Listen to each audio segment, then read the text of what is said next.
Today we celebrate belonging.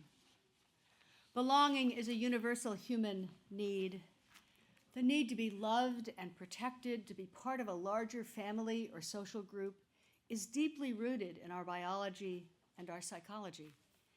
We are primates, and we take a long time to reach maturity, and so we are defenseless unless we are nurtured and protected when we're young. As well as being protected, our very identity is shaped by our primary socialization that occurs in our early years as social beings. We learn from those around us how to communicate with others, how to interpret what we see and hear, how to behave, how we fit into the system. Our social network teaches us who we are. And if we choose our parents well, we will be accepted and nurtured in those early years with space to grow into who we most truly are as we learn to navigate the terrain of the society into which we are born. Our social networks, even our Facebook and TikTok and Instagram accounts, are a sign of our belonging, the ways we are connected to each other, sharing commitments or activities, being part of the larger web of human community. Families, workplaces, associations, clubs, and religious congregations are all the places that we weave the web of our social networks, finding and creating a place to belong. Much of our belonging, especially the networks we create and the places we choose to join, draws us into connection with those who are most like us and who support our authentic identity. As one author says, quote, "Whether it's Hell's Angels or Jehovah's Witnesses, drug addicts or coffee drinkers," those may be the same people, "Democrats or Republicans, stamp collectors or bungee jumpers, the truth is that we seek out those people who share our interests, histories, and dreams. Birds of a feather do flock together, and who we are is reflected in the feathers of the birds around us." Belonging in this congregation, our presence in this beloved community is real and powerful, and this belonging makes a tangible difference in our lives. As researcher Peter Block has written, community offers us the promise of belonging and calls for us to acknowledge our interdependence. To belong is to act as an investor, an owner, and creator of this place. To be welcome even if we are strangers, as if we came to the right place and are affirmed in that choice. As if we came to the right place and are affirmed in that choice. To feel a sense of belonging is important because it will lead us from conversations about safety and comfort to other conversations such as our relatedness and willingness to provide hospitality and generosity to others. Hospitality is the welcoming of strangers, and generosity is an offer with no expectation of return. These are two elements that we want to nurture as we work to create, strengthen, and restore our communities. End quote.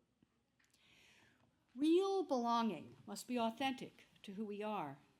Many of the folks who come through the doors of our Unitarian Universalist congregations have been raised in faith traditions, or perhaps in families or communities where they did not feel they really belonged.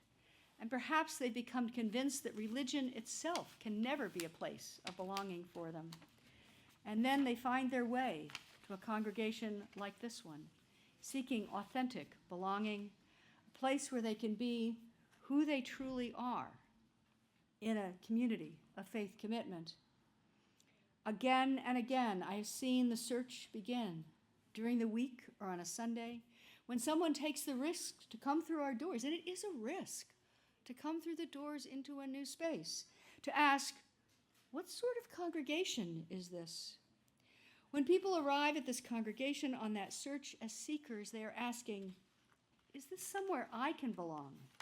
Will the people here be open to me? Will they be the ones who share my religious questions, who accept me as I am, my identity, my doubts, my convictions, my commitments, my dreams?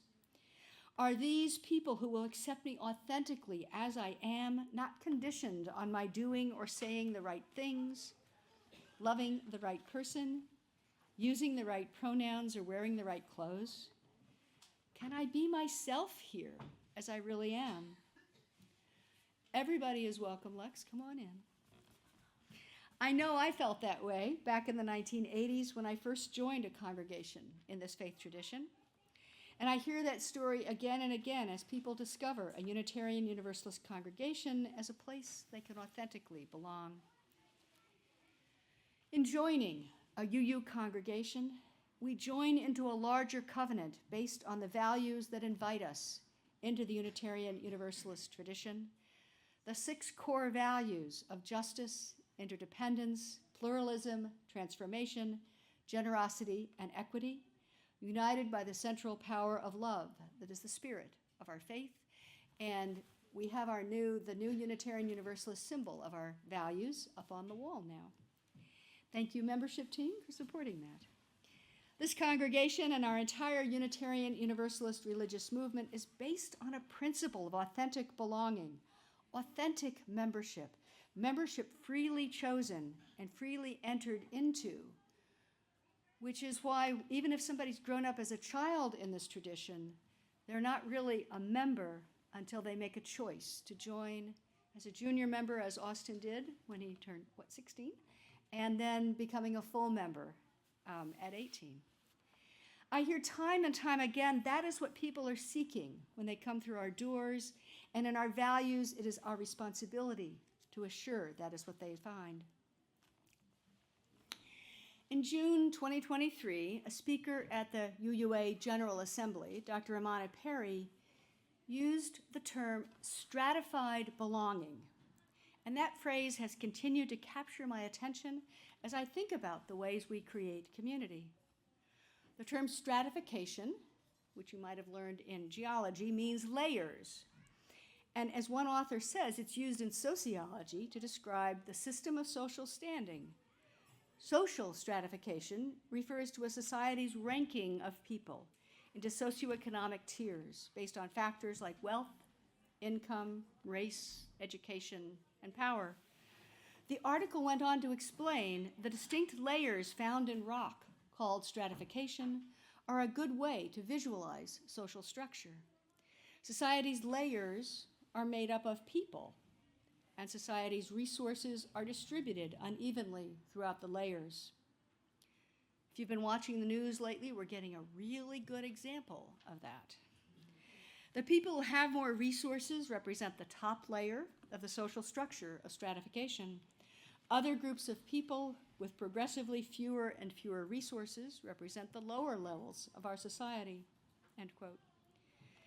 In her GA presentation, Imani Perry said, quote, institutions in this country have long grappled with equality.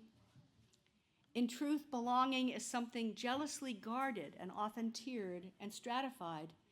In this country and elsewhere, stratified belonging is the norm, as terrible as it often is, end quote. Many communities and institutions in our society offer a belonging that is subtly stratified, in which members are not completely equal, or as George Orwell put it in his classic book, Animal Farm, a system in which, quote, all are equal, but some are more equal than others. The struggle in this nation over diversity, equity, and inclusion highlights this issue. Belonging may be stratified by age, gender identity, race, language, education, opportunity, occupation, ability, neurodiversity, or any of the many intersections of our diverse human characteristics. What is happening around us now reminds us that people at the top or in the inner circle benefit from their position and may create subtle or obvious ways to keep others in their place. It breaks my heart to say that.